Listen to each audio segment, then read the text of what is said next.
Praise the lord. Hallelujah hallelujah. దేవునికి మహిమ కలుగును గాక. అందరికీ ప్రైజ్ ది లార్డ్. ప్రభువైన యేసుక్రీస్తు నామములో కూడి వచ్చిన సంఘానికి, అలాగే లైవ్లో చూస్తున్న, యూట్యూబ్లో చూస్తున్న వారి ప్రతి ఒక్కరికి ప్రత్యేకమైన వందనాలు. ఈ సమయంలో దేవుని యొక్క వాక్యంలోకి మనం వెళ్దాం. చూడండి. నేను మొన్న ఈ వారంలో గురువారం జ్ఞానపురంలో ప్రార్థన పెట్టాను. Hallelujah hallelujah. Praise the lord. ఈ సమయంలో మన గురువారం ఈ వారంలో జ్ఞానపురంలో కూడిక పెట్టినప్పుడు చాలా ఫస్ట్ టైం అనమాట. చాలా ఎక్కువ మంది వచ్చారు ఈ వారంలో. అక్కడ ప్రార్థన కూడిక పెట్టి ఈ వారాల్లో చాలా రోజుల తర్వాత అక్కడ ఎక్కువ మంది వచ్చారు. నాకు చాలా సంతోషమైంది. మొన్న అన్నాడు, ఈరోజు జనాలు ఎక్కువ కనబడడం, మా తమ్ముడు బాగా ఉజ్జుగా చెప్పాడు వాక్యము, కొంచెం జనాలు కనబడి బాగా ఎక్కువ చెప్పేశాడు అన్నాడు. సరే, దేవుని యొక్క వాక్యంలోకి మనం వెళ్తే, దేవుడు కృప.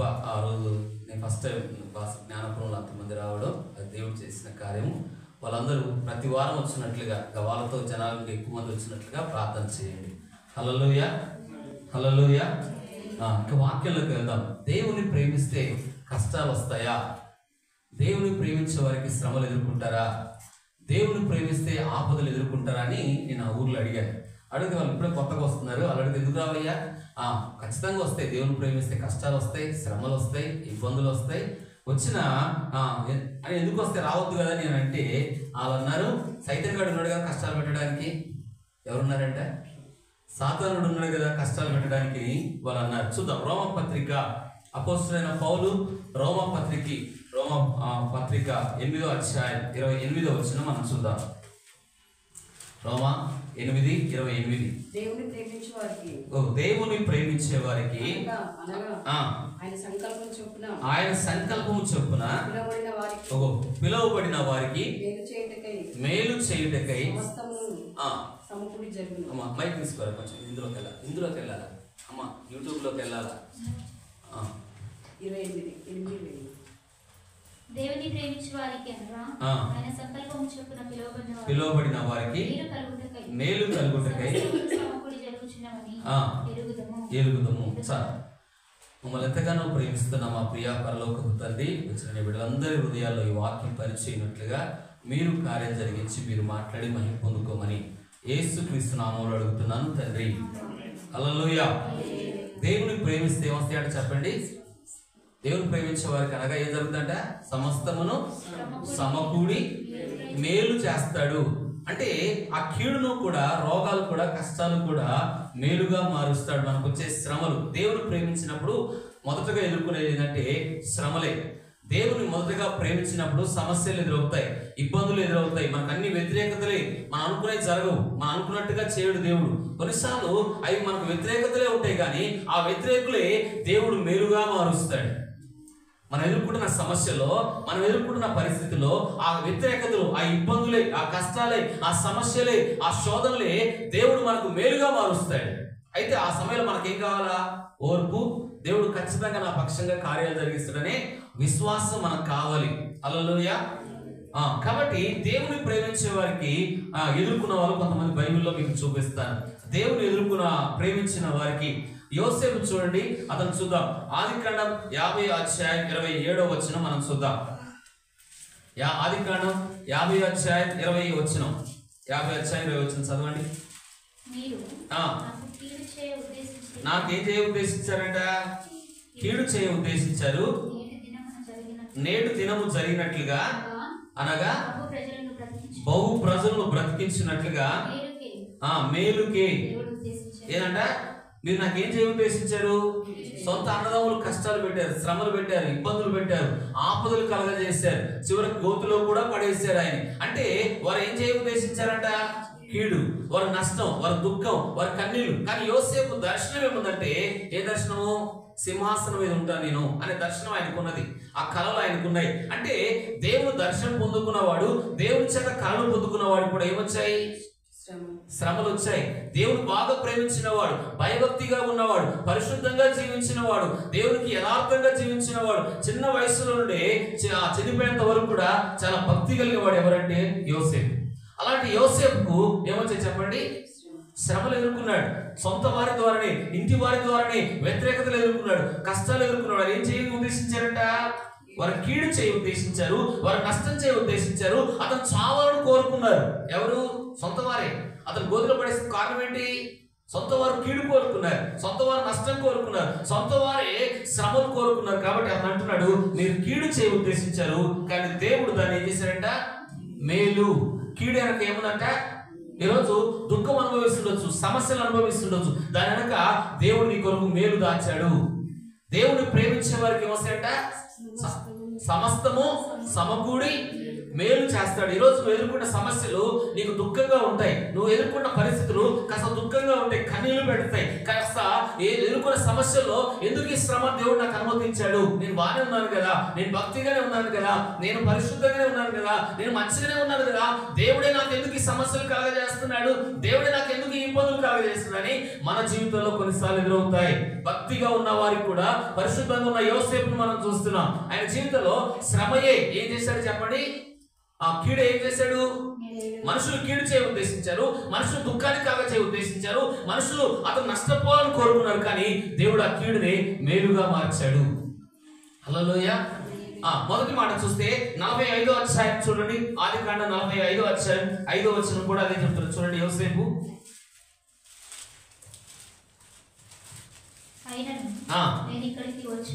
నేను ఇక్కడికి వచ్చినట్లు దుఃఖపడకుడి, ప్రాణరక్షణ కొరకు దేవుడే నన్ను ఈ పరిస్థితి ఇక్కడ పంపాడు. ఎవరు పంపారంట? యోసేపు. ఎవరు పంపారంట? వాళ్ళు అమ్మివేశారు. వాళ్ళు అమ్మివేసి ఏం చేశారు? దేశానికి పంపేశారు. అమ్మివేసిన ప్రజలతో అంటున్నాడు యోసేపు, అగో ముందు మాటలో ఆ యోసేపును నేనే అంటాడు. 4-5 వచనాలు అంటాడు, నేనే ఆ యోసేపు, మీరు అనుకున్న యోసేపును నేనే. అప్పుడు మనం చూసినప్పుడు, యోసేపు చూసినప్పుడు చాలా దుఃఖం కలిగింది, చాలా బాధలు. అయ్యో, ఇప్పుడు యోసేపు మమ్మల్ని ఏం చేస్తాడని చాలా బాధపడుతున్న పరిస్థితిలో, ఇక్కడ మీరు దుఃఖపడకండి, ఇక్కడ పంపించింది మీరు కాదు, మీరు అమ్మివేసింది మీరు కాదు, కానీ దేవుడే ఈ కష్టాల మధ్యలో, ఈ శ్రమల మధ్యలో దేవుడు నన్ను ఇక్కడ ఎక్కడ పంపాడు? నా మేలు కొరకు దేవుడు నా పట్ల ఒక ఆలోచన ఉంది, ఒక సంకల్పం ఉంది, ఒక ఉద్దేశం ఉంది, ఒక ఏర్పాటు ఉంది. ఆ ఏర్పాటు నెరవేరడానికి మీకంటే ముందుగా దేవుడే దాన్ని సంకల్పించాడు. కాబట్టి నన్ను దేవుడే పంపాడు అంటున్నాడు. ఎవరు పంపారంటే? కొన్నిసార్లు ఇబ్బందుల్లోకి దేవుడే మనల్ని పంపుతా ఉన్నాడు. దావీదు అంటాడు, గాఢాంధకారపు లోయల్లో ఆయన నన్ను నడిపిస్తాడు అంటాడు. ఏ లోయ అంటది? కీర్తనకారుడు 24 చూడండి, ఆ మాట చూద్దాం. కీర్తన 23వ కీర్తన చూడండి, 4-5 వచనాలు అనుకుంటున్నా. 4 చూడండి.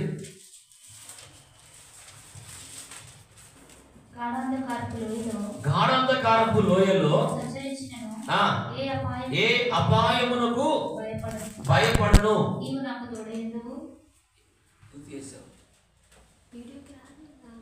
వీడియోకి వస్తుంది కదా, నేను ఎందుకు పెట్టాను? ఆ పిల్లల సౌండ్లో వస్తాయని పెట్టాను. వీడియోకి రాదనుకుంటున్నాను.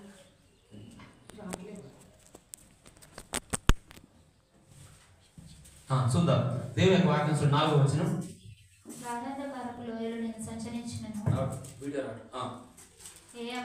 ఏ అపాయమునకు భయపడను, నీ దుడ్డుకరయు నీ దండమును ఆదరించును. చూడండి, ఏ లోయ అంటే ఇది? గాఢాంధకారపు లోయ.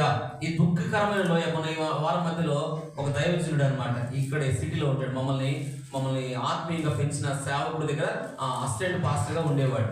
ఆయన పేరు నహూం పాస్టర్ అనమాట. సురాల్లో మేము సంఘానికి వెళ్తుండేవాళ్ళం. అక్కడికి మాకు వాక్యం చెప్పడానికి ఆ దైవజనుడు వచ్చేవాడు. వస్తూ ఉంటే ఈ వారంలోనే పాస్టర్ గారు కొడుకు చనిపోయాడు. పాస్టర్ గారు కొడుకు 24 సంవత్సరాలు, యవనస్తుడు, ఇంకా పెళ్లి కాలేదంట. 24 సంవత్సరాలు కొడుకు ఏమయ్యాడు చెప్పండి? చనిపోయాడు. చనిపోయాక ఎట్లా చనిపోయాడంటే హార్ట్ అటాక్ వచ్చిందంట. మంచి ఉద్యోగం, దాదాపు 80,000 జీతమంట అబ్బాయి, ఇంకా పెళ్లి కాలేదు, 80,000 చేయమంట. ఎవరు కొడుకు అయినా? పాస్టర్ గారి కొడుకు. కాబట్టి ఇప్పుడు ఆయనకి ఎలాగ ఎదుర్కొందా? ఏ లోయది? మరి దేవుడు ఎందుకు అనుమతించాడో మనకు తెలియదు. కొన్నిసార్లు గాఢాంధకారపు లోయ, కన్నీళ్ళ లోయలో ఆ సేవకు నడిపించాడు. కాబట్టి నేను చెప్పాల్సిందంటే, కొన్నిసార్లు గాఢాంధకారపు లోయల్లో కూడా ఏంటంటే, నేను సంచరించినను ఏ అపాయమునకు భయపడను, నీవు నాకు తోడై ఉందువు, నీ దుడ్డు కరయు నీ దండమును నన్ను ఏం చేస్తుందంట? ఆదరిస్తుంది. చూడండి, గాఢాంధకారపు లోయ అంటే అది కన్నీటి లోయ, దుఃఖం కలగజేసే లోయ, రోదన కలగజేసే లోయ, ఒంటరిగా ఉండే సమయంలో అది భయపడుతున్న పరిస్థితులు. కానీ దేవుడు అంటాడు, నీవు నాకు ఎలాగ ఉన్నావంట, తోడై ఉన్నావు. ఎలా ఎప్పుడు తోడై ఉన్నట? మనం అన్ని ఉన్నప్పుడు తోడై ఉన్నాం అనుకుంటాం, మనం అన్ని మేలు జరిగినప్పుడు తోడై ఉన్నాడు అనుకుంటాం, సమస్యలు లేనప్పుడే మనకు దేవుడు తోడై ఉన్నాడు అనుకుంటాం. దావీదు అంటాడు, అగో ఆ లోయలో నాకు చాలా సమయాల్లో దుఃఖం ఎదుర్కొన్నాను, ఆపదలు ఎదుర్కొన్నాను, ఈ కష్టాలు ఎదుర్కొన్నాను, శ్రమలు ఎదుర్కొన్నాను, కానీ ప్రభు నాకు ఎలా ఉన్నాడంట, నాకు తోడై ఉన్నాడు. కాబట్టి ఇక్కడ చూడండి, ఈ లోయలో ఏ అపాయములకు నేనేం చేయను, భయపడను అంటాడు. కాబట్టి ఇక్కడ చూడండి, నీవు నాకు తోడై ఉండువు, నీ దుడ్డు కర్ర నీ దండము నన్ను ఆదరిస్తుంది. ఏ ఆదరిస్తుందంట? దేవుడు ఆదరిస్తాడు. ఈ వారంలో లూకాసు విషయంలో కూడా నిజంగా దేవుడు అద్భుతం చేశాడు. ఎంత అద్భుతం చేశాడంటే అసలు చాలా సీరియస్ అయిపోయాడు. 2 సార్లు ఆ బీపీ చాలా డౌన్ అయిపోయింది. ప్రభాకర్ కూడా చూశాడు. కానీ డౌన్ అయిన పరిస్థితిలో కూడా ఆయన అనుకున్నాడు, నేను బ్రతకను అనుకున్నాడు. వాస్తవం చెప్పేశాడు ఇంట్లో కూడా. కాబట్టి ఆ పరిస్థితిలో ఎవరు కార్యం జరిగించారు చెప్పండి? దేవుడే. ఒక అవకాశం ఈ ప్రభా, ఇది ఒక్క అవకాశం అని ప్రార్థన చేశాం. దేవుడు మహాకృప. అంతకుముందు 3 దినాలు ఉపవాసం ఉంది. 3 దినాల ఉపవాస ప్రార్థన మేము చేసిన ప్రార్థన దేవుడు ఏం చేశాడంటే, మళ్ళీ దేవుడు ఏం చేశాడు, ఆయనకి మళ్ళీ ఒక ఆయుష్ ఇచ్చాడు. చూడండి, ఒక కీడు వెనక, ఒక దుఃఖం వెనక, ఒక కన్నీళ్ళు వెనక ఏం చెప్పండి, అవి ఎందుకు ప్రార్థన చేయమని చెప్పినారంటే, 3 దినాలు అక్క మీ ఇంట్లో అందరూ మారాలి. ఎవరు మారాలా? మీ ఇంట్లో అందరూ ముఖ్యంగా మారడానికి ప్రార్థన చేయాలని చెప్పాను. కాబట్టి అక్క ఆ విధంగా ప్రార్థన చేసింది అనుకుంటున్నాను. కాబట్టి ఒక వారం కూడా అన్న కొరకు ప్రార్థన చేయాలన్న మారడానికి అని చెప్పింది. ఒకరోజు అందరూ ప్రార్థన చేసినాం. అక్కడ కొన్ని శ్రమలు మన జీవితంలో ఎదుర్కోకపోతే మనుషులు మారడం తొందరగా, అవునా కదా? కాబట్టి ఆయన నేను అనుకుంటే ఇప్పుడు కొంత మారడనిపిస్తుంది, నాకైతే అనిపించింది. చూస్తే దేవుని చిత్తం, మనం ఏం చేయలేం కదా. కాబట్టి ఏదన్నా చెప్పండి, గాఢాంధకారపు లోయలో ఏంటంటే నేను ఏ అపాయమునకు భయపడను, నీవు నాకు ఎలా ఉంటావంట, తోడై ఉన్నావు. దేవుడు తోడైనప్పుడు కూడా కొన్నిసార్లు శ్రమలు ఎదుర్కొంటాం. దేవుడు తోడై ఉన్నప్పుడు కూడా సమస్యలు ఎదుర్కొంటాం. దేవుడు తోడై ఉన్నప్పుడు కూడా ఇబ్బందులు ఎదుర్కొంటాం. దేవుడు తోడైనప్పుడు కూడా కష్టాలు మన జీవితాల్లో వస్తాయి, రావని కావు. బైబిల్ చెప్తుంది చాలా క్లారిటీగా. యోసేపుకు దేవుడు తోడైనప్పుడు కూడా అనేక సమస్యలు ఎదుర్కొన్నాడు. దేవుడు తోడైనప్పుడు కూడా అన్నల ద్వారా వ్యతిరేకతలు ఎదుర్కొన్నాడు, అన్నల ద్వారా విరోధ పరిస్థితులు ఎదుర్కొన్నాడు. అయినా ప్రభు అతనితో ఏమున్నాడు? ఉన్నాడా లేదా? యోసేపుతో ఉన్నాడు. మొదటి మాట ఏం చెప్తుందంటే, కీడును మేలుగా మార్చేవాడు. మనుషులు నీకు నష్టం కలగజేయచ్చు, మనుషులు నీకు దుఃఖాన్ని కలగజేయచ్చు, మనుషుల ద్వారా సమస్యలు ఎదుర్కోవచ్చు, కానీ అతనికి దానికి ఏం చేశాడు? దేవుడు మేలుగా మార్చాడు. యోసేపు జీవితాన్ని ఏం చేశాడు? ఈరోజు నువ్వు ఎదుర్కొన్న పరిస్థితులు అవి దుఃఖంగా, కొన్నిసార్లు ఇబ్బందిగా, కొన్నిసార్లు నష్టాల్లో నువ్వు ప్రయాణం అవుతుండొచ్చు. దేవుడిని ప్రేమించే వారికి ఏమవుతాయంట? దాన్ని ఏం చేస్తాడంట? మేలుగా మారుస్తాడు. ఈరోజు పడుతున్న సమస్య అది మేలుగా మారును గాక. యోసేపు జీవితంలో ఏం మార్చాడు చెప్పండి? మేలుగా మార్చాడు. దేవుడు నిజంగా మనం ప్రేమిస్తే శ్రమలు అయితే వస్తాయి కానీ, ఇబ్బందులు అయితే వస్తాయి కానీ, ఖచ్చితంగా దాన్ని ఏం చేస్తాడు? దేవుడు మేలుగా మారుస్తాడు. ఏం చేస్తాడు చెప్పండి? రూతు గ్రంథంలో మనం చూస్తే ఆమె తను మోయాబు నుంచి ప్రయాణం అవుతున్నప్పుడు నీ దేవుడే నా దేవుడు అన్నదా లేదా? ఎవరు చూసి వెంబడిస్తుంది ఆమె? ఎవరు ప్రేమించి వెంబడిస్తుందంటే దేవుణ్ణి ప్రేమిస్తున్నాను. ఎవరిని చెప్పండి? నీ దేవుడే నా దేవుడు, నువ్వు మృతి చెందిన చోటే నేను మృతి. అంటే నేను ఆలోచించినప్పుడు ఆమెకి మళ్ళీ వివాహం చేసుకుంటది, మళ్ళీ సంతోషంగా ఉంటది, చాలా మళ్ళీ ఆనందంగా కలగజేస్తుందని ఆలోచనతో మాత్రం ఎక్కడికి రావట్లేదు, బెత్లెహేముకు రావట్లేదు. ఒక రోజు ఒక ఆమె, మేము ఇక్కడ చూసాం ఒక అమ్మాయి పెళ్ళి అయ్యగానే, నువ్వు దేవుని నమ్ముకున్నావు కదా, నువ్వు దేవుని విడిచిపెడితేనే నేను వివాహం చేసి నీతో ఉంటాను, లేకపోతే నేను ఉండను అన్నాడు. నేను ఉండాలంటే సరే నా అమ్మాయి, నువ్వు దేవుడే కావాలి, నువ్వు లేకపోయినా పర్వాలేదు వదిలేసింది. అమ్మాయి వదిలేసాక తర్వాత ఎదురైన పరిస్థితి ఏంటి చెప్పన్నా, కొన్ని దినాలు విశ్వాసిగా కాస్త భక్తిగా దేవుడితో సావాసం చేసింది. దేవుడు మళ్ళీ ఆమెకు మ్యారేజ్ చేశాడు. మ్యారేజ్ మంచి సేవ రోజు. ఇప్పుడు ఈరోజు ఆ దుఃఖం ఏం చేశాడు దేవుడు? ఈరోజు సేవలు మంచి 2 పిల్లలు అమ్మాయికి ఏం చేశాడు? రూతును కూడా అంతే కదా. ఆ మోయాబు నుంచి దుఃఖంతో వచ్చింది, మోయాబుతో నష్టపోయి వచ్చింది, మోయాబుతో అన్ని శ్రమలు వచ్చాయి. కానీ దేవుడి వైపు తిరిగినప్పుడు, దేవుడి వైపుకి వచ్చినప్పుడు, ఆయన ప్రేమించినప్పుడు ఏం జరిగింది? అది మేలుగా మార్చాడా లేదా? రూతుని మార్చాడా లేదా? రూతుని మారా అనుభవం. నన్ను మారానండి అన్నది ఎవరు? వాళ్ళ అత్తగారు. ఎవరు? నయం. నన్ను మారానండి, నా పేరు మధురం కాబట్టి అని చెప్పింది ఆమె. కానీ మారాని మధురముగా మార్చాడు దేవుడు. కాబట్టి కొన్నిసార్లు మారా అనుభవాలు ఎదుర్కొంటావు, కొన్నిసార్లు దుఃఖకరమైన అనుభవాలు ఎదుర్కొంటావు, కొన్నిసార్లు ఇబ్బందులైన అనుభవాలు ఎదుర్కొంటావు. కానీ దేవుడు ఖచ్చితంగా దాన్ని మధురంగా, సంతోషంగా, ఆనందంగా మారుస్తాడు. హల్లెలూయా. ఇది 2వ మాట. 3వది చూస్తే యోబు జీవితంలో చూడండి, యోబుకి ఏమైంది? సాతానుడేమో యోబును నాశనం చేయడం ప్రయత్నం చేశాడు. కానీ చివరికి దేవుడు మొదటి కంటే అధికంగా దేవుడు ఏం చేశాడు? ఆయన్ని మొదలైంది. సాతానుడు ఏమన్నాడు? నువ్వు అన్ని ఇచ్చావు కాబట్టి నేను ఆరాధిస్తున్నాడయ్యా. ఇది చర్చి ఏందనుకున్నావు? మంచి కూర్చో, మీరిద్దరు వేరుకండి, అక్కడి నుంచి ఇద్దరు వేరుకండి. చూడండి దేవుని యొక్క యోబు గ్రంథం మనం చూస్తే యోబు జీవితంలో ఏమైనా చెప్పండి. ఏమైనా సాతానుడు ఏమనుకున్నాడు? నువ్వు అన్ని ఇచ్చావు కాబట్టి, ఏమిచ్చావు? ఆస్తిని ఇచ్చావు, సంపదన ఇచ్చావు, అన్ని ఇచ్చావు, సమృద్ధిగా ఇచ్చావు కాబట్టి నిన్ను దేవుడు దేవుడు దేవుడు అని ఆరాధన చేస్తున్నాడు, ఉదయకాలంలో ప్రార్థన చేస్తున్నాడు, ఒకసారి అన్ని తీసేయి అని ఎవరన్నాడు? అపవాదే కదా. అంటే అపవాది ద్వారా కూడా కీడు ఎదుర్కొన్నాడు యోబు. అపవాది ఎదుర్కొన్న యోబు తెలుసా? తెలియదు. దుఃఖాన్ని ఎదుర్కొన్న తెలుసా? పిల్లలను కోల్పోయాడు, ఆస్తిని కోల్పోయాడు, ఆ సమస్తాన్ని కోల్పోయినా తన దేవుని యొక్క విశ్వాసం మాత్రము వదిలిపెట్టలేదు. ఎవరైతే దేవునితో విశ్వాసం వదిలిపెట్టదో అదే దీవెనగా మారుస్తాడు. అది కీడుగా ఉండొచ్చు. ఆ రోజు చాలా దుఃఖంగా తన జీవితంలో అన్ని కోల్పోయినా ప్రభువుని కోల్పోలేదు. ఈరోజు మనం అన్ని కొన్నిసార్లు కోల్పోయే పరిస్థితి దేవుని వెంబడిస్తున్నప్పుడు కొన్నిసార్లు నష్టాలు ఎదుర్కోవచ్చు, కానీ ఆ నష్టమే దేవుడు ఆశీర్వాదంగా మారుస్తాడు. హల్లెలూయా. యోబు జీవితంలో మూడోది మనం చూస్తే సాతానుడు యోబును పూర్తిగా మొత్తాన్ని నాశనం చేయాలి, దేవునికి దూరం చేయాలి యోబును అనుకున్నాడు. దేవునితో సహవాసం దూరం చేయాలి, దేవుడు తిట్టాలి అనే పరిస్థితి తీసుకొచ్చాడు యోబుని. కానీ యోబు తిట్టాడా? తిట్టలే కదా. దాన్ని దేవుడు ఏం చేశాడు? రెండంతల ఆశీర్వాదంగా మార్చాడు. మూడోది. అలాగే నాలుగోది మనం చూస్తే సౌలు జీవితంలో, దావీదు జీవితంలో చూడండి. దావీదు ఎన్ని శ్రమలు ఎదురయ్యాయి, ఎన్ని ఇబ్బందులు, సింహాసనం ఎక్కడానికి ఎన్ని ఆపదలు ఎదుర్కొన్నాడు సౌలు, దావీదు. అవునా కదా. సౌలు ద్వారా ఎన్ని వ్యతిరేకతలు ఎదుర్కొన్నాడు, సౌలు ద్వారా ఎన్ని నష్టాలు ఎదుర్కొన్నాడు, సౌలు ద్వారా ఎన్ని ఆపదలు, మరణ పరిస్థితులు ఎదుర్కొన్నాడు లేదా? ఎంత మరణ పరిస్థితులు ఎదుర్కొంటున్నాడో అంతగా సింహాసనం దగ్గర అయ్యాడు ఆయన. అవునా కదా. దావీదు ఎలా దగ్గర చెప్పండి? సౌలు ద్వారా ఎంత శ్రమలు ఎదుర్కొంటున్నాడు, ఎంత భయం ఎదుర్కొంటున్నాడు, ఎంత మరణ భయం ఎదుర్కొంటున్నాడు, ఎన్ని ఆపదలు ఎదుర్కొంటున్నాడో, దేవుడు ఏం చేస్తున్నట్టే ఎంత శ్రమలు ఎదుర్కొంటున్నాడో అంతగా సింహాసనం దగ్గరికి దేవుడు తీసుకుని వెళ్ళాడు. దావీదుని తీసుకెళ్ళాడు కదా. ఎవరు సింహాసనం ఎక్కాడు? తర్వాత డైరెక్ట్ గా ఎక్కించాడు దేవుడు.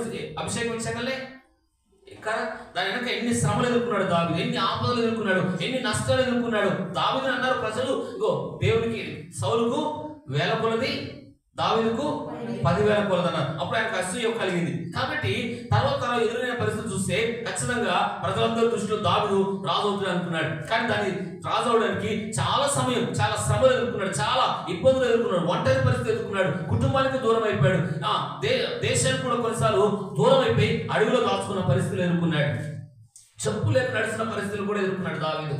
కానీ అలాంటి ఎదుర్కొన్న దావీదు జీవితంలో చూస్తే దాన్ని ఏం చేశాడు? మళ్ళా దేవుడు అతన్ని పరీక్షించాడు. కానీ అతన్ని తగిన సమయంలో ఆ స్థానానికి హెచ్చించాడు. దేవుడు పరీక్షించడం లేదు దావీదును. శ్రమల మధ్యలో పరీక్షించడం లేదా? కష్టాల మధ్యలో పరీక్షించడం లేదా? ఇబ్బందుల మధ్యలో పరీక్షించడం లేదా? సమస్యల మధ్యలో పరీక్షించాడు. కానీ తగిన సమయం దేవుడు ఒక్కొక్కరిని హెచ్చించడానికి, ఒక్కొక్కరిని ఒక సింహాసనం, ఒక స్థానం నిలబెట్టడానికి కొన్నిసార్లు విశ్వాస జీవితాన్ని పరీక్షిస్తాడు.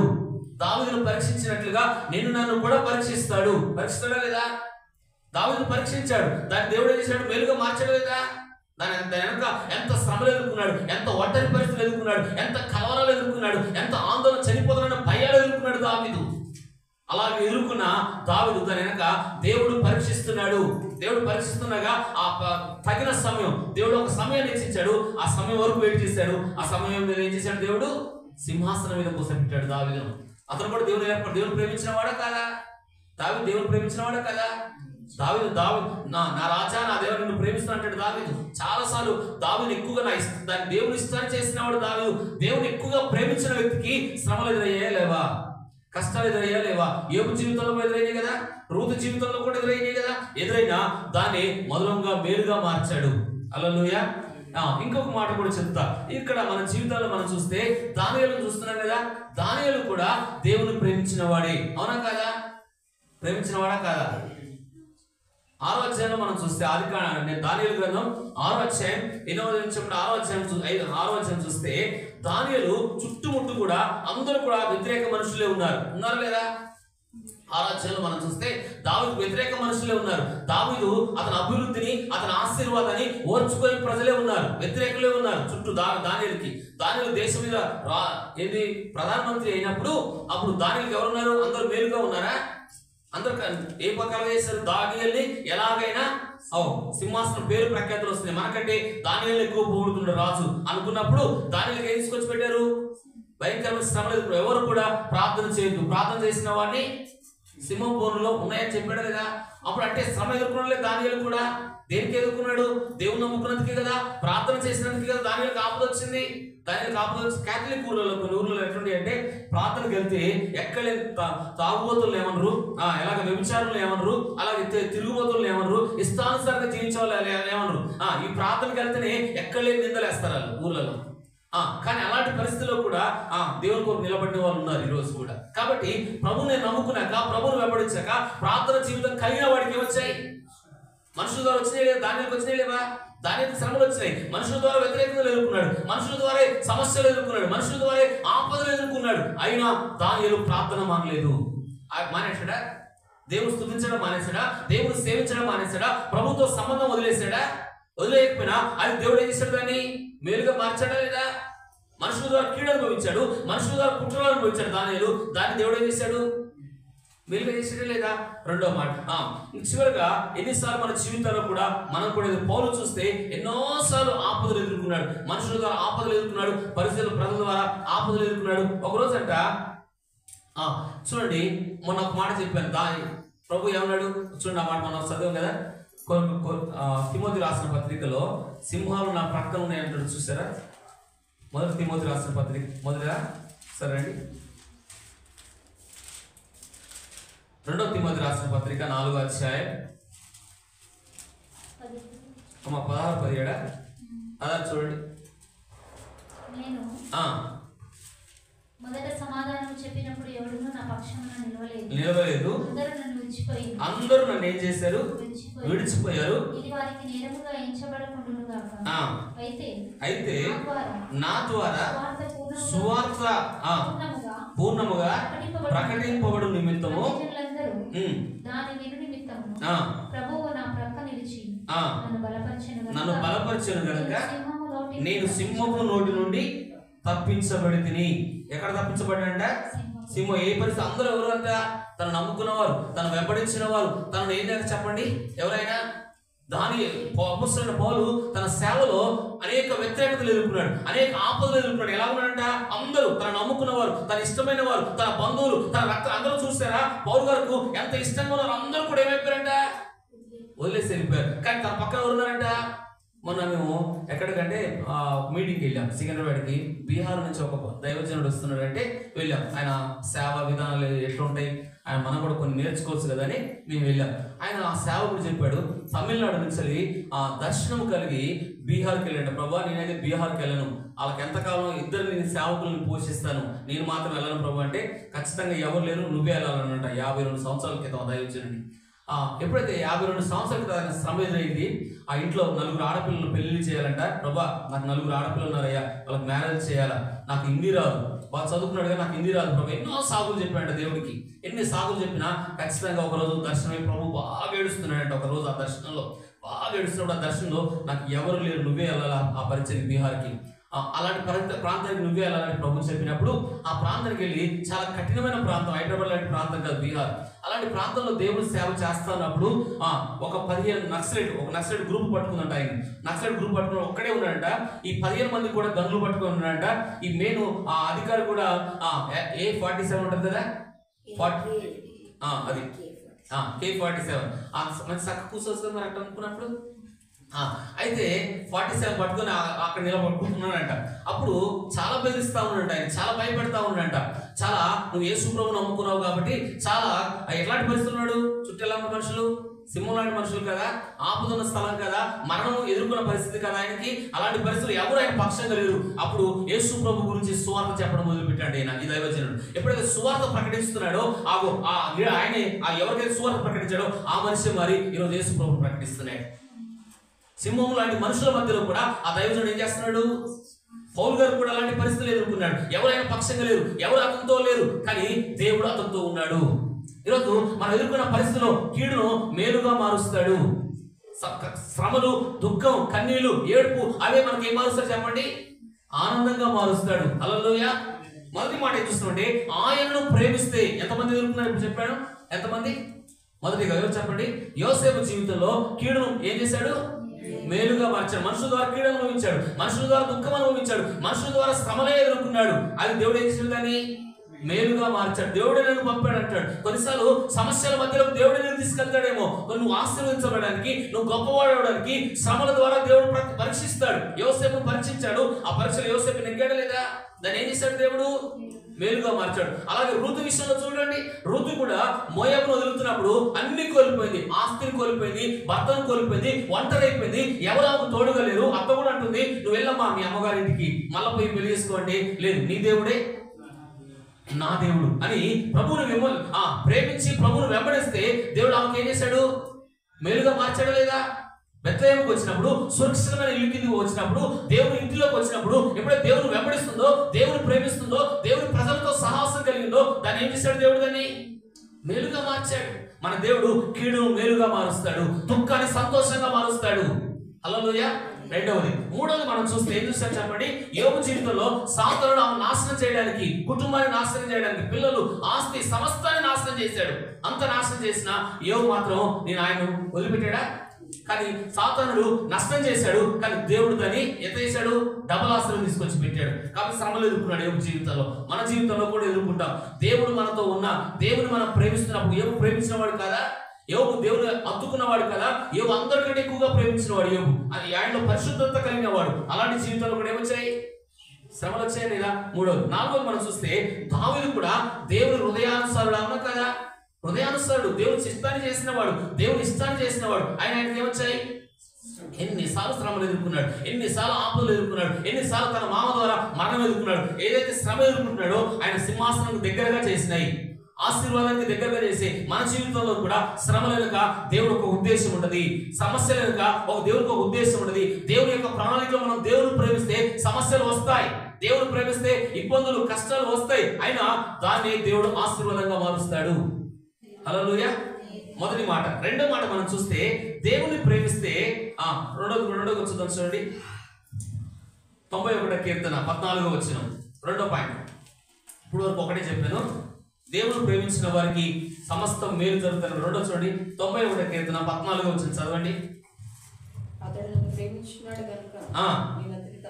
నేను అతన్ని తప్పిస్తాను, అతడు నా నామమును ఎరిగిన వాడు కనుక.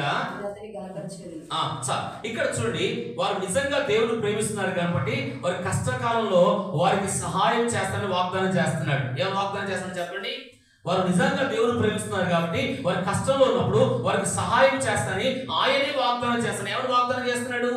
వారు నన్ను ప్రేమిస్తున్నారు కాబట్టి నేను ఏం చేస్తాను? అతన్ని నేను తప్పిస్తాను. నాకు నన్ను ప్రేమిస్తున్నాడు, నన్ను ఇబ్బందుల్లో కూడా, కష్టకాలంలో కూడా అతను నన్ను ప్రేమిస్తున్నాడు కాబట్టి అతని శ్రమలో నేను ఏం చేస్తాను?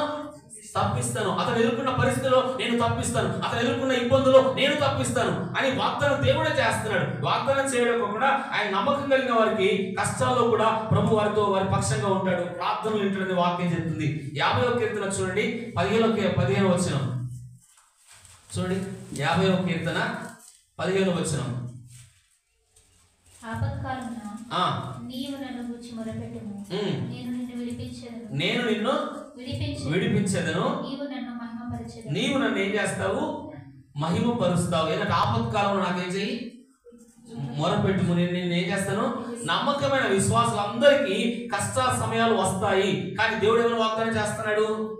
దేవుని వెంబడించే వారికి, దేవుని ప్రేమించే వారికి కష్టాలు వస్తాయి, విశ్వాసులకు వస్తాయి. వచ్చిన ఆయనకు మొరపెట్టే వారికి ఏం చేస్తాడ? ఆయనే ఆహ్వానిస్తున్నాడు. ఆయన చెప్తున్నాడు, మీరు మొరపెట్టండి. చెప్పాక చిన్న విషయంలో ప్రార్థన చేసి దేవుడు ఏం చేశాడు? ఈ వారంలో ప్రభు ఏం చేశాడు చెప్పండి? కార్యం జరిగించాడా లేదా? దేవుడే మీ జీవితంలో ఆపదలు వచ్చినా, కష్టాలు వచ్చినా, శ్రమలే వచ్చినా, సమస్యలు వచ్చినా ప్రభువే గొప్ప కార్యము జరిగించునుగాక. మనకు ఒకటి ఇచ్చాడు, ఏంటి? ప్రార్థన. ఏం చేశాడు? మనకేమిచ్చాడు చెప్పండి? ఆపత్కాలంలో మనకేం చేయండి? ఆయన ప్రేమించే వారికి ఆపదలు వస్తాయి, ఆయన ప్రేమించే వారికి సమస్యలు వస్తాయి, ఆయన ప్రేమించే వారికి శ్రమలు ఎదుర్కొంటావు, ఆయన ప్రేమించే వారికి శోధనలు ఎదుర్కొంటావు. ఎదుర్కొన్నా ప్రభు చెప్తున్నాడు, ఆపదలు నాకు మొరపెట్టుకుని నీకేం చేస్తాను? ఉత్తరం ఇస్తా. ఈరోజు ఏ శ్రమలు నువ్వు ఎదుర్కొంటున్నావో, ఏ సమస్యలు ఎదుర్కొంటున్నావో నేను విడిపించడానికి ఆయనే వస్తా అంటున్నాడు. హల్లెలూయా. రెండోది. మూడోది మనం చూస్తే నిర్గమకాండం చూద్దాం చూడండి. 18వ అధ్యాయం 8వ వచనం.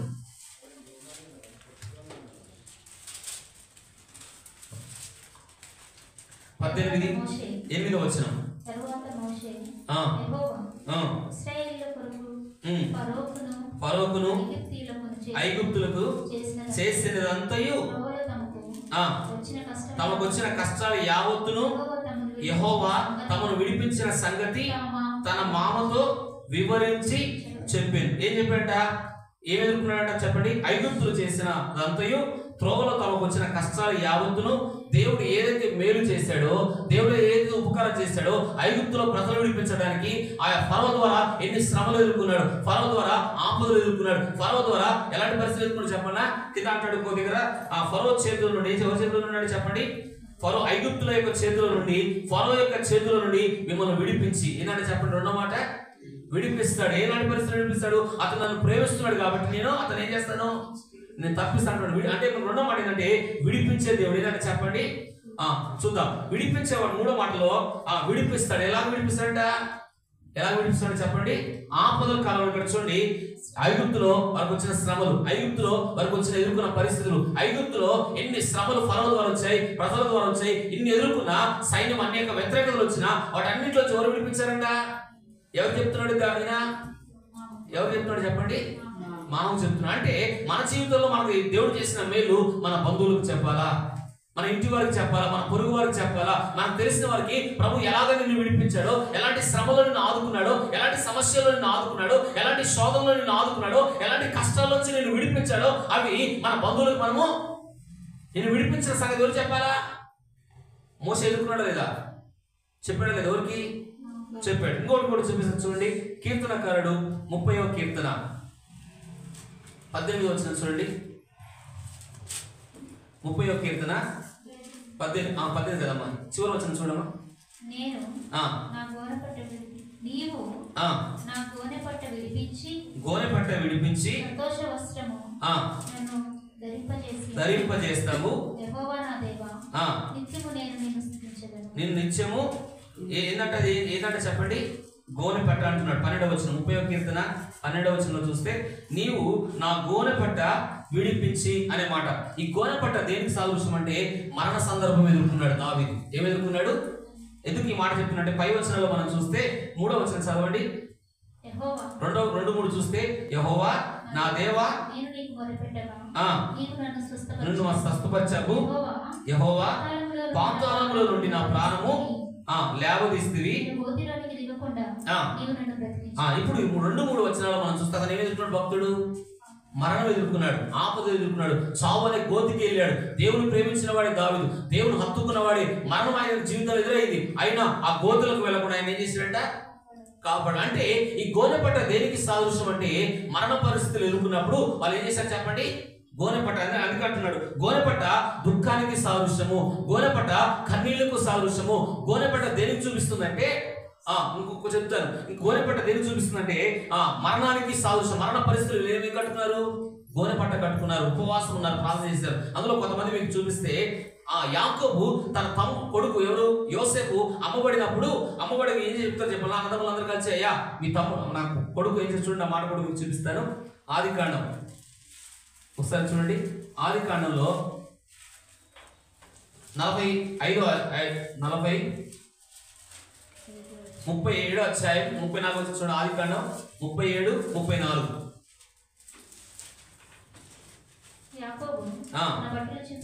బట్టలు చింపుకొని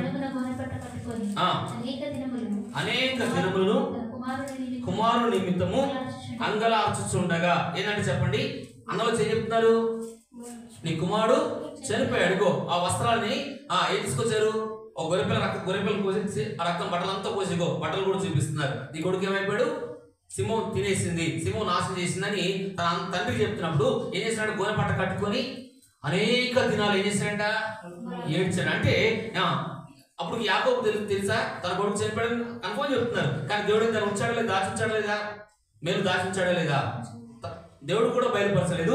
46వ అధ్యాయంలో యాకోబు నీ కొడుకు నువ్వు చూడబోతున్నావు, నువ్వు వెళ్ళు, అక్కడే నీకు గొప్ప జనంగా చేస్తానంటాడు. అంటే యాకోబు జీవితంలో చూస్తే గోనెపట్ట దేన్ని చూపిస్తుంది?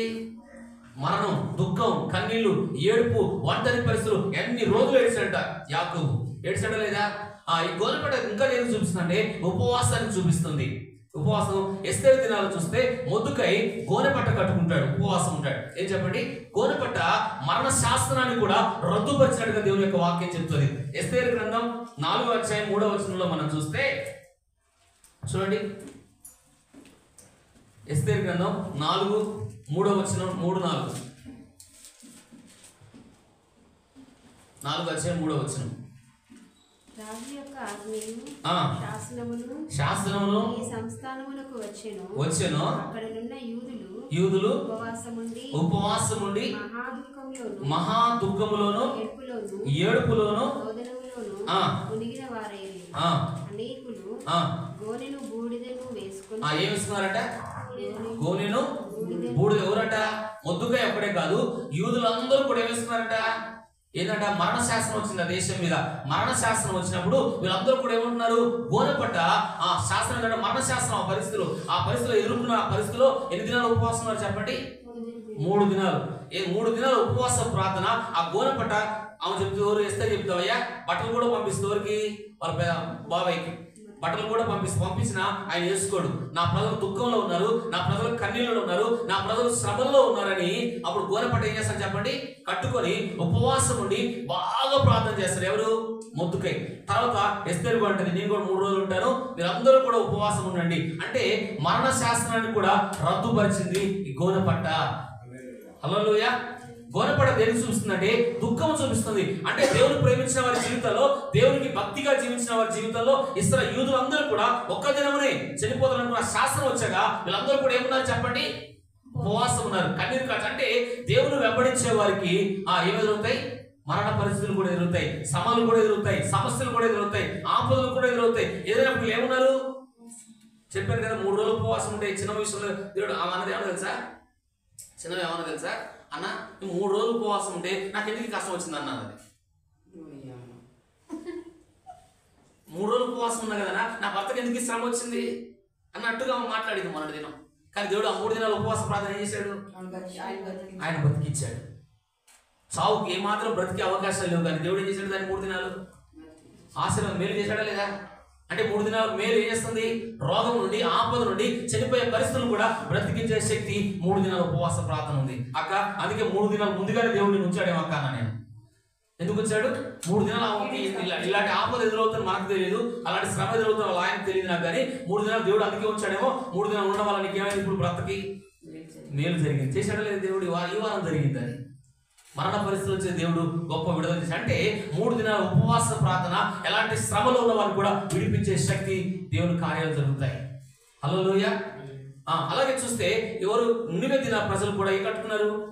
గోనెపట్ట కట్టుకున్నారు. ఎందుకు? వారు చేసిన అపరాధాల కొరకు, వారు చేసిన పాపముల కొరకు, వారు చేసిన పశ్చాత్తాపడి ప్రభు దగ్గర ఎంత ఘోరమైన పాపములు తెలుసు. నినివే ప్రజలు అంతగా దేవుడు దుఃఖ పెట్టిన వాళ్ళు, ఇశ్రాయేలు ప్రజలకు బాగా ఏడిపించిన ప్రజలు. అందుకే యోనా, నేను నినివే పట్టణానికి వెళ్ళనయ్యా, వాళ్ళ శత్రువులయ్యా, నా ప్రజలు బాగా దుఃఖ పెట్టారు నీ ప్రజలని యోనా పోడు. కాబట్టి యోనా పైక అయ్యా 40 దినాలు నేను ఏం చేయబోతున్నాను?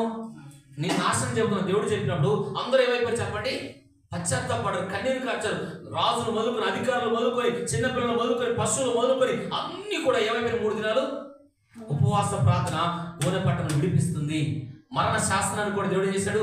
దేవుడే కలగజేశాడు. నూనె పట్టణాన్ని నేను ఏం చేయబోతున్నాను? నాశనం చేయబోతున్నాను అనేదాన్ని అందరూ ఉపవాసం ఉంటే ఏమైంది? దేవుడు కన్నీరు ఏం క్షమించలేదు దేవుడు. అవునా కదా?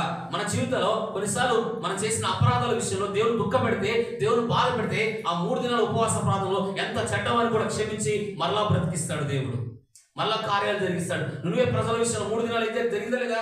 గోనెపట్టను విడిపించాడా లేదా? విడిపించాడు. ఇది 3వది. ఇంకో పాయింట్ కూడా చెప్తాను చూడండి. ఆయన ప్రేమిస్తే ఆస్తి కర్తలుగా చేస్తాడు. చూడండి, ఆయన ప్రేమిస్తే. సామెతల గ్రంథం 8వ అధ్యాయం 21వ వచనం చూడండి. సామెతల గ్రంథం 8వ అధ్యాయం 21వ వచనం. నన్ను ప్రేమించే వారిని ఏం చేస్తాడంట?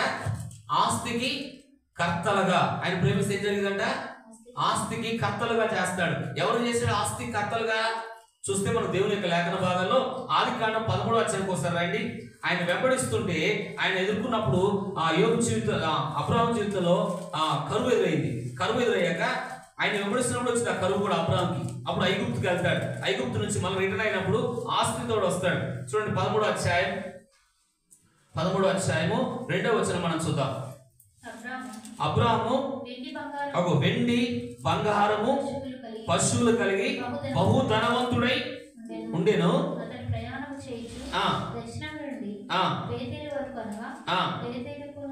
చాలు, ఇక్కడ బేతేలుకు ఆయన గుడారం వేసినట్టు ఉంటుంది. ఎలా ఉన్నాడు ఇప్పుడు? బహు ధనవంతుడు. ఎవరు చేశాడు ధనవంతుడిని? అబ్రాహాము దేవుడు వెంబడిస్తున్నప్పుడు అతని జీవితంలో 12వ వచనం మనం చూస్తే దేవుడు వెంబడిస్తున్నప్పుడు దేవుడితో సావాసం పెంచుకున్నప్పుడు ఏమొచ్చింది చెప్పండి? కరువు వచ్చింది. కరువు వచ్చిందని ఎక్కడికి వెళ్ళాడు? ఐగుప్తుకు వెళ్ళాడు. ఐగుప్తులో అంటే దేవుడు ఆలోచనకు దూరమైన ఐగుప్తులోకి వెళ్ళాడు అబ్రాహాము. తర్వాత దేవుడే ఐగుప్తులో తీసుకొచ్చాడు. ఆ కళలో భార్యకి శ్రమలు ఎదురై, సమస్యలు ఎదురై, ఇబ్బందులు ఎదురై, అయినా దేవుడు ఆయన పక్షంగా ఉండి ఆయన భార్యకు మేలు చేశాడు. చేశాడా లేదా? చేశాడు. ఇప్పుడు ఎక్కడ తీసుకొచ్చాడు? పోయేటప్పుడు కరువుతో వెళ్ళాడు. వచ్చేటప్పుడు ఎలా వస్తున్నాడు? బహు ధనవంతుడై. అంటే ఎవరు ఆశీర్వదించారు ఆయనని? దేవుడిని ప్రేమిస్తే దేవుడు ధనవంతులుగా చేస్తాడు. హల్లెలూయా. కరువు వెనక దేవుడు ఏం చేశాడు? ధనవంతులుగా చేశాడు లేదా? ఆస్తి చేశాడా లేదా? చేశాడు. కాబట్టి నేను చెప్పవలసిన మాట ఏంటంటే 13వ ధనవంతులుగా ఎవరు చేశాడు చెప్పండి? అబ్రాహాము చేశాడు. కీర్తనకారుడు అంటే చూడండి, పెంట కుప్పం నుండి ఆయన ప్రజలను లేవనెత్తుతాడు. చూడండి, ఆయన ప్రేమిస్తే 113వ కీర్తన 7-8 వచనాలు.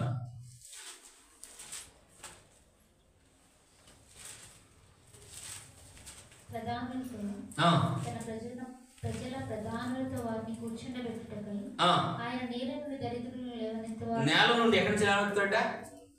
నేల నుండి దరిద్రులను, పెంట కుప్ప నుండి బీదలను ఇల్లాలుగా చేస్తాడు అని చూడు. ఇక్కడ చూడు, ఎక్కడి నుంచి లేవనెత్తున్నాడంట? ఒకరోజు యేసన్న గారు విమానంలో పోతా ఉంటే ఆ విమానంలో పోతూ ఏడుస్తా ఉన్నాడు, ప్రభా నేను ఎక్కడో పెంట కుప్ప మీద తినడానికి నాకు ఆహారం లేని రోజులు గుర్తుకొచ్చినాయంట.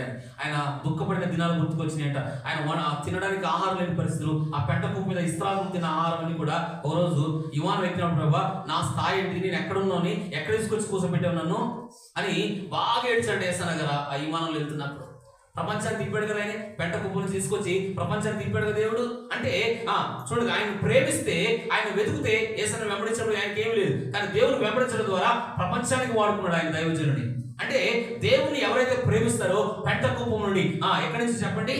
ఏమి లేని స్థితిలో నుంచి కూడా దేవుడు తన పిల్లలను ఆస్తికర్తలుగా చేస్తాడు. చేస్తాడా లేదా? చేశాడా లేదా? ఒకరిని అబ్రాహాము చేశాడు. రెండోది ఎవరు చేశాడు? ఇక్కడ పెంట కుప్పం నుంచి లేవనెత్తాడు. చూస్తే యోగులు కూడా మనం చూస్తే ఆయన కూడా పెంట కుప్పం మీద ఉంటాడు. ఎవరు? ఎక్కడ గోనె పట్ట కట్టుకొని బూడిద పోసుకొని ఎక్కడ కూర్చున్నాడు? బూడిద మీద కూర్చొని రోగాలతో, వ్యాధులతో నువ్వు చావు అని ఎవరు చెప్పారు?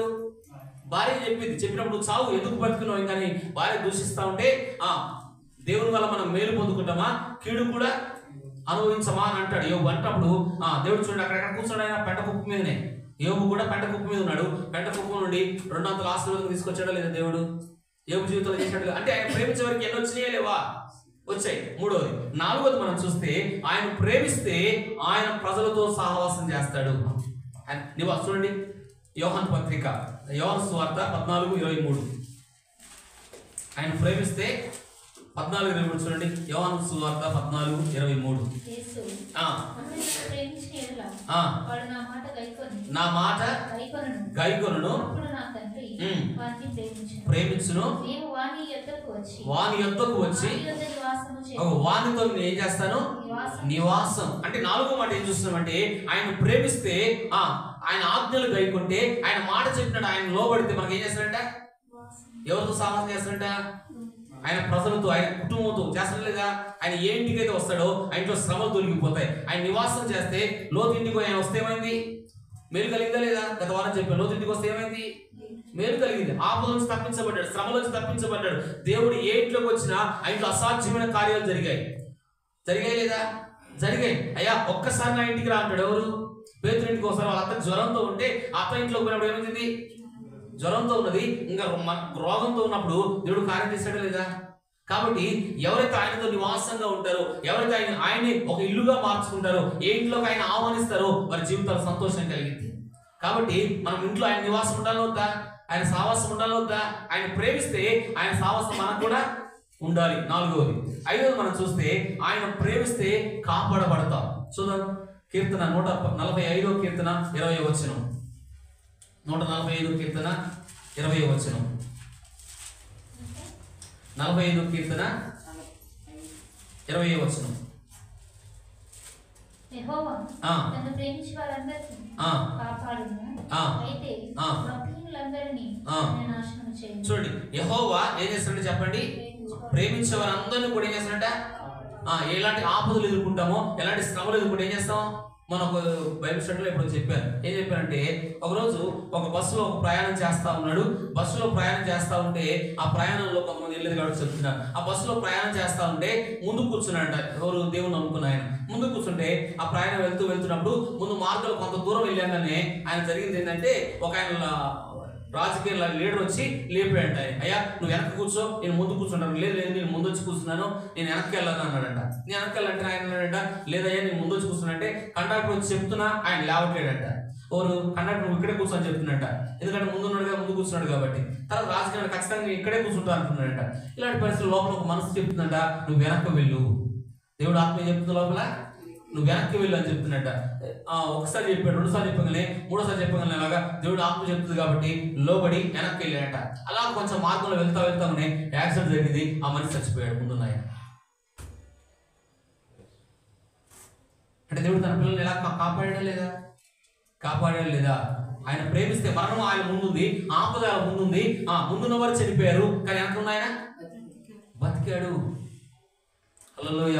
తన ప్రేమిస్తే నిజంగా మనం ఆపదలో కాపాడబడతాం.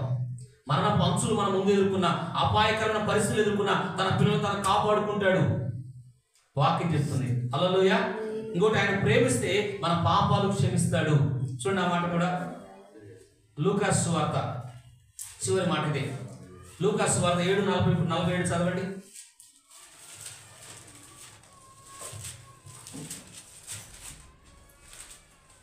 నీ పాపములు క్షమించబడి ఉన్నవి అని ఆయనను ఆయనతో కూడా భోజన పంక్తిని కూర్చున్న వారు పాపములు క్షమించిన ఇతడు ఎవడని తమలో తాము అనుకొనసాగి అందుకు ఆయన విశ్వాసమును రక్షించెను, సమాధానము గలగానే వెళ్ళమని ఆ స్త్రీతో చెప్పాను. అమ్మా నేను విస్తారమైన పాపములు క్షమించు.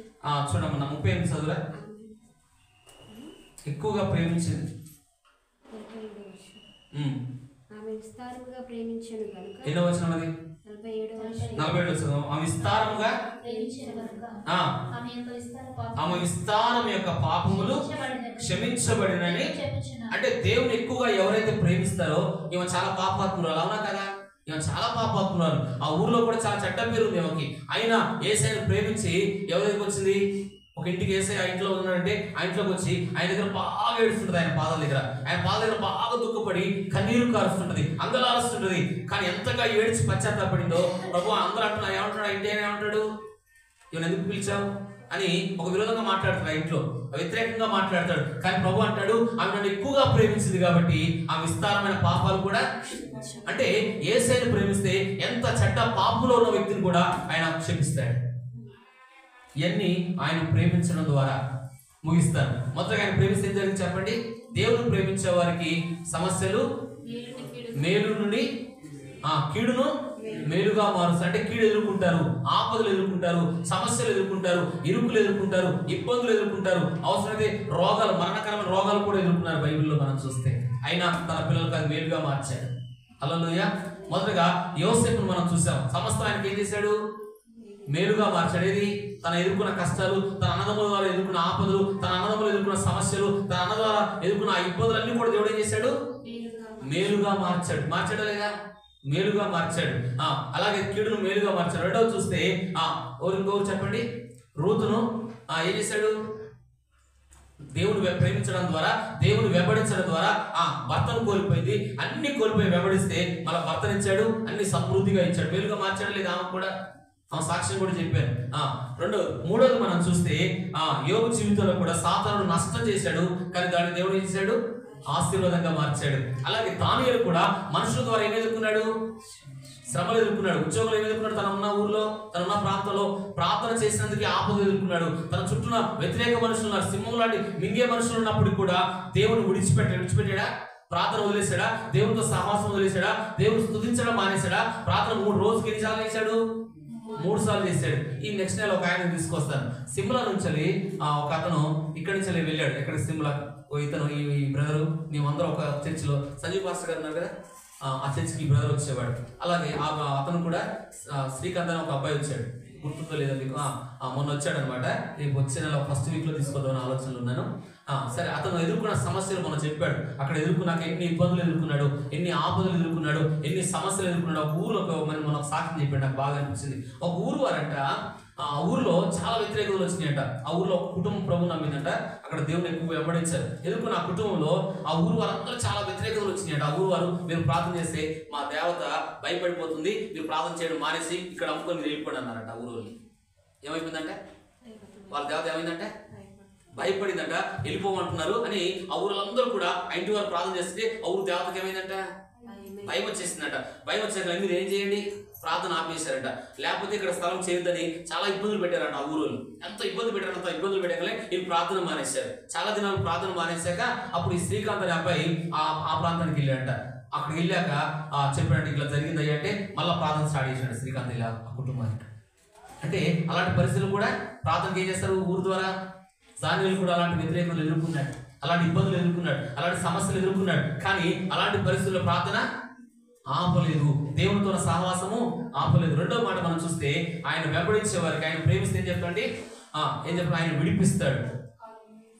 ఆపద నుంచి విడిపిస్తాడు, శ్రమ నుంచి విడిపిస్తాడు. అలాగే నిర్గమకాండలో మనం చూస్తే దేవుని ప్రేమించిన వారికి మోషే కూడా ఏమొచ్చాయి, కానీ తన మామకు చెప్తున్నాడు, గో ఇలాంటి శత్రు చేతుల నుండి, ఐగుప్తుల నుండి, ఆ చేతుల నుండి మమ్మల్ని ఏం చేశాడు దేవుడు, విడిపించాడని మోషే చెప్తున్నాడు. అలాగే చూస్తే గోనెపట్ట దేనికి సాదృశ్యం అంటే దుఃఖం, మరణం, కన్నీళ్లకు సాదృశ్యంగా ఉన్నది. ఆయన ప్రేమిస్తే మూడో ఏంటంటే ఆస్తికర్తలుగా చేస్తాడు. ఏం చేస్తాడు, ఆస్తికర్తలుగా చేస్తాడు. నాలుగోది ఏం చేస్తున్నామంటే, నాలుగోది చెప్పండి, ఆయన ప్రేమిస్తే ఆయన మనతో సహవాసం ఉంటాడు. ఎవరితో? ఇంట్లో అయితే ఇప్పుడు జక్కయ్య ఉన్నాడా, ఆయనతో ప్రేమించడం వల్ల ఏమైంది, ఆయన చూద్దామని ఆశ కలిగింది. కానీ దేవుడు ఆ ఇంటికి వెళ్ళాడా లేదా? ఆశ ఏంది, ఆయన చూడాలని ఆశ. కానీ జక్కయ్యకి ఆ ఇంట్లోని దేవునితో సహవాసం పెరిగిపోయింది. హల్లెలూయా. దేవునితో సహవాసం చేస్తే ఆయన చెడుతనం అంతా కూడా పోయింది. మూడు తర్వాత చూస్తే, ఆయన ప్రేమిస్తే కాపాడబడతాం. ఆయన ప్రేమిస్తే ఎంత పాపినైనా, ఎంత చెడ్డ పాపినైనా క్షమిస్తాడు ఆయన. అందరు కళ్ళు మూసుకుందాం, ప్రార్థన చేద్దాం. 7 మాటలు చెప్పాను, ప్రార్థన చేసుకుందాం. మమ్మల్ని ఎంతగానో ప్రేమిస్తున్న మా ప్రియ పరలోకపు తండ్రి, పరిశుద్ధుడైన మా దేవ, వచ్చిన బిడ్డలందరినీ మీరు జ్ఞాపకం చేసుకోండి. నీ కటాక్షం నీ ప్రజల మీదకి వచ్చును గాక, నీ కటాక్షం నీ ప్రజల మీదకి వచ్చును గాక. యోసేపు జీవితంలో ఎన్ని ఎదుర్కొన్నాడో, ఎన్ని ఇబ్బందులు ఎదుర్కొన్నాడో, ఎన్ని శ్రమలు ఎదుర్కొన్నాడో, కానీ యోసేపు దానికి మేలుగా మార్చావు నాయన. యోసేపుకి ఆ సంతోషంగా మార్చావు నాయన. యోసేపు జీవితంలో ఆశీర్వాదంగా మార్చావు నాయన. తండ్రి, మా జీవితంలో నిన్ను ప్రేమించినప్పుడు అనేక సమస్యలు, శ్రమలు ఎదురవుతాయి, కానీ నువ్వు మాతో ఉంటావు ప్రభా. నీ కటాక్షం నీ ప్రజల మీదకి వచ్చును గాక. అయ్యా, నీ ప్రజల మీదకి ఒక రూతును మారా అనుభవం మధురముగా మార్చేసావు. నిన్ను రూతు ప్రేమించడం ద్వారా అయ్యా స్తోత్రాలు, ఆస్తి కర్తలుగా చేసేసావు నాయన. తండ్రి, నీకు వందనాలు. ఎంతో గొప్ప కార్యాలు నీ ప్రజల విషయంలో జరిగించావు. వచ్చిన బిడ్డలందరూ మీరు ఆశీర్వదించండి, దీవించి మహిమ పొందుకోమని గణపరుస్తూ స్తుతిస్తూ వచ్చిన వారందరినీ ఆశీర్వదించమని యేసు నామములో అడుగుతున్నాను తండ్రి. ఆమేన్.